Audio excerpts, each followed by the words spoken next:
Di video kedua ini saya akan membahas masalah mentor. Jadi eh, tiap orang itu memiliki kondisi berbeda-beda. Kondisi di sini dalam artian kesiapannya untuk menjadi seorang pengusaha, atau masalah mindsetnya, atau mungkin masalah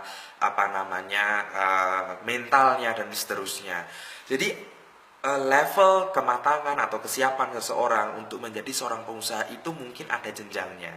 Mungkin ada orang-orang yang betul-betul di situ sudah sangat ruwet kondisinya, sehingga dia sendiri akan sangat kesulitan untuk menyusun strategi, menyusun konsep bagaimana menata hidup untuk menjadi seorang entrepreneur yang baik.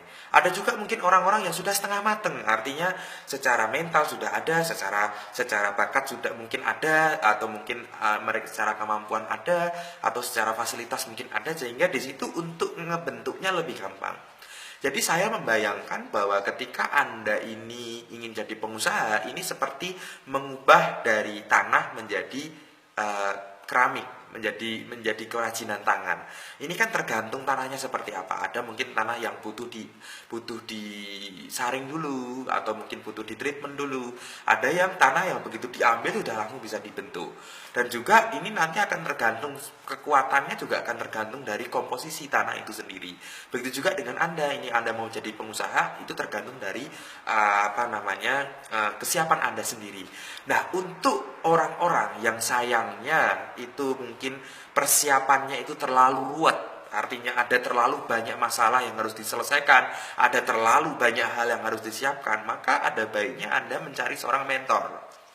Mentor ini artinya orang-orang yang bisa selalu memberikan second opinion terhadap kasus yang sedang Anda hadapi. Karena orang-orang semacam ini itu biasanya akan selalu berpikirnya mentok. Artinya mereka punya problem, punya sesuatu persiapan yang ruwet di situ, tapi dia mikirnya begitu terus. Kenapa? Karena dia tidak mendapatkan input dari orang yang lainnya.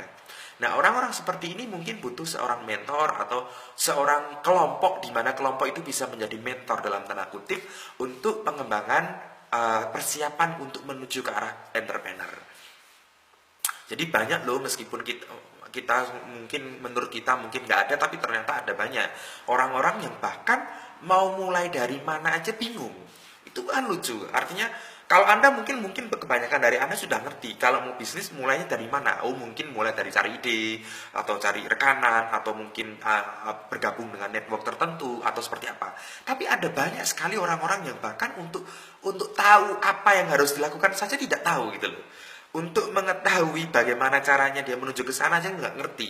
Nah, orang-orang seperti inilah yang saya yakin sebetulnya solusinya ada di mentor tadi. Nah, mentor ini bisa Anda dapatkan dengan banyak sekali cara sebetulnya.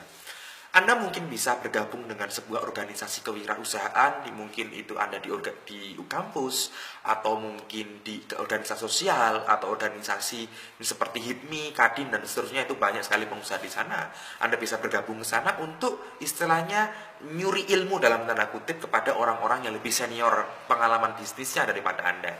Orang-orang itulah yang akan menjadi mentor Anda. Itu yang pertama. Nomor dua, mungkin Anda bisa sekolah. Karena di Indonesia itu juga banyak sekali sekolah-sekolah bisnis, seminar-seminar juga yang memberikan pengetahuan atau memberikan awareness Anda tentang financial education, tentang bisnis dan seterusnya, sehingga ini akan membantu Anda untuk mengarahkan pikiran Anda sehingga persiapan yang Anda lakukan itu tepat, tidak melenceng kanan kiri. Itu yang kedua. Yang ketiga, Anda bisa tempel terus teman-teman Anda yang sekiranya sudah sukses atau menurut Anda sukses di bidang bisnisnya yang dia lakukan.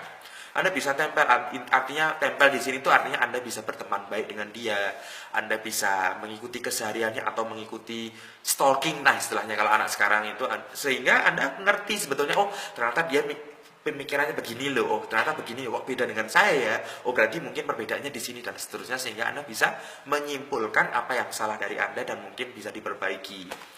Kemudian Anda juga bisa misalkan bergabung dengan grup-grup online, misalkan seperti yang ini yang Anda join sekarang, di mana Anda bisa bertanya kepada saya mengenai berbagai macam hal, kemudian kita diskusikan langsung, sehingga di sini akan membuka cakrawala Anda terhadap pengetahuan-pengetahuan di bidang bisnis. Sedangkan Anda yang mungkin sudah setengah mateng nih, artinya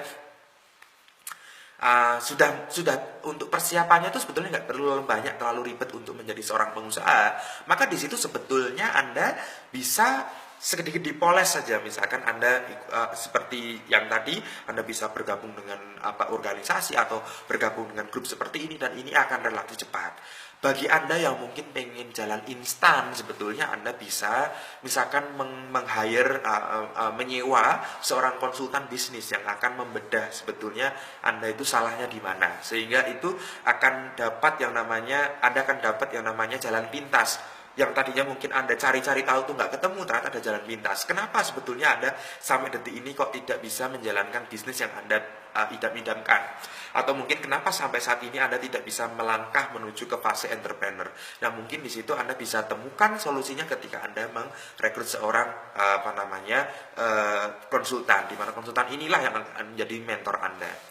Saya percaya bahwa setiap manusia sebetulnya punya potensi dan bisa diarahkan untuk menjadi seorang entrepreneur. Hanya saja masalah direction sebetulnya sih ya. Karena di Indonesia mungkin antara sekolah-sekolah yang mengajarkan tentang eksakta, mengajarkan tentang ilmu-ilmu yang mungkin tidak akan Anda gunakan di kemudian hari itu lebih banyak daripada yang ngajari tentang financial education dan mengenai masalah bisnis. Sehingga ya nggak heran di Indonesia populasi bisnismen, populasi entrepreneur sangat sedikit karena memang sistem pendidikannya seperti itu.